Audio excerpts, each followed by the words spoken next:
দ্বিতীয় দিনের মতো নির্বাচন কমিশনে চলছে রিটার্নিং কর্মকর্তার রায়ের বিরুদ্ধে আপিলের শুনানি। দুপুর পর্যন্ত ৩৫টি আপিলের মধ্যে ২৮টি বৈধ, 5টি অবৈধ এবং 2টি স্থগিত করেছে কমিশন।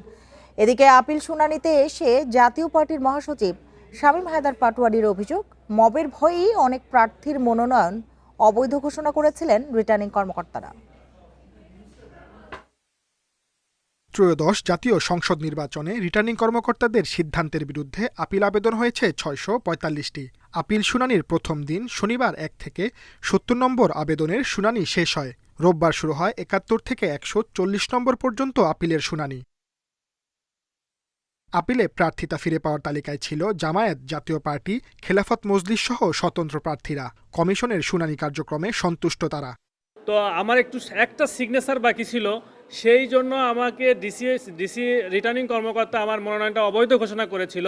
আলহামদুলিল্লাহ আজকে আমরা কমিশনারের কাছে আবেদন করাই আমার মনোনয়নটি বৈধ হয়েছে। টাঙ্গাইল সদর 5 আসনের একজন প্রার্থী ছিলাম, খেলাফত মজলিস মনোনীত দেয়ালঘড়ির প্রার্থী। আমার মনোনয়নটি বাতিল হয়েছিল। পরবর্তীতে আমি আপিল করার পর আজকে আমার মনোনয়নটি মঞ্জুর হয়েছে। আমার আপিল শুনানিতে উভয় পক্ষই ছিলেন।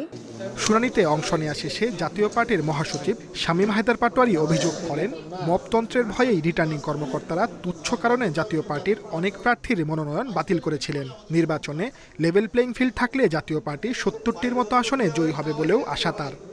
মবতন্ত্র রিটার্নিং কর্মকর্তাকে ডমিনেট করেছে এবং যে কারেক্টগুলো তারা করতে পারতেন, বলতে পারতেন, অ্যালাউ করতে পারতেন, মবের ভয়ের কারণে তারা করতে পারেনি।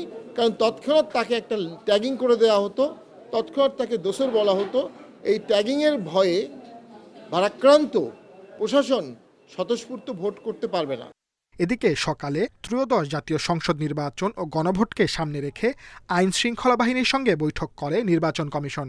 ইসি আবুল ফজল মোহাম্মদ সানাউল্লাহ নেতৃত্বে সশস্ত্র বাহিনী সহ ১৬টি প্রাসঙ্গিক সংস্থার প্রতিনিধি এই বৈঠকে অংশ নেন। Sajjad Hossain, independent news, Dhaka.